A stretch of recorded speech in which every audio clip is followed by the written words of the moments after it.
Nekatera živa bitja imajo pravo skrivno moč. Kemične reakcije znotraj določenih živali, gliv in bakterij omogočajo, da se ta bitja svetlikajo. Prav to raziskuje tale knjiga Svetlikanje. O njej pripoveduje Zana. Predstavljaj si.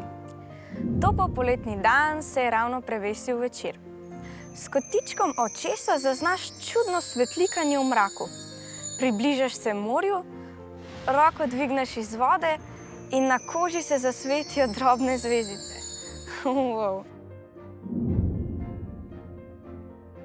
Bioluminescenca.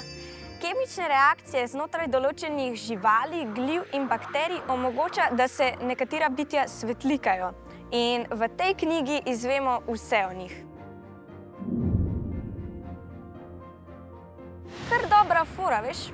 Žuželkam, recimo kresničkam, pomaga pri sporazumevanju, natančneje pri osvajanju. Samička samo pomiga svojo svetlečo ritko in samec je že tam. Precej lažje kot ti.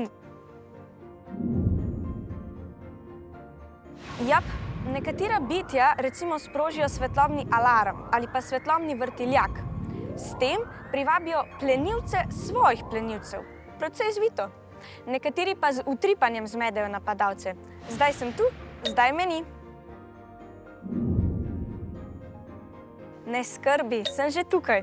In ne samo jaz, temveč tudi avtorica Jennifer, ki je vse te čudovite ilustracije tudi narisala. Pa prisluhnimo kako. Hi, so for the illustrations, I use a drawing technique called reverse stippling. You might already know that stippling is a technique where you use lots and lots of dots to create an image, whereas reverse stippling, it's exactly the same, but it's light on dark. So it's using light colours on dark colours.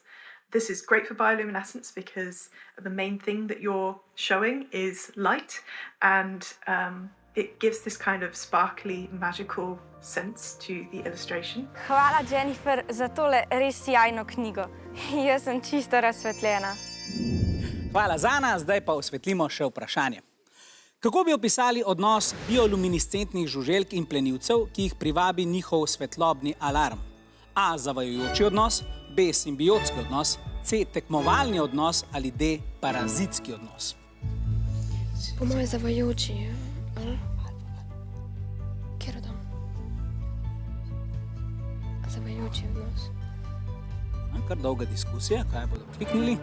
Obe ekipi sta izbrali odgovor A. Zavajajoči odnos. Ja, bioluminescentna bitja s svetlobnim signalom privabijo plenilce svojih plenilcev. Tako si zagotovijo varnost, privabljene živali pa pridobijo nov vir hrane. To pa je simbiotski odnos, ki je bil zapisan pod črko B. Dobro, tokrat nam je tale knjigica točke odsvetlila stran.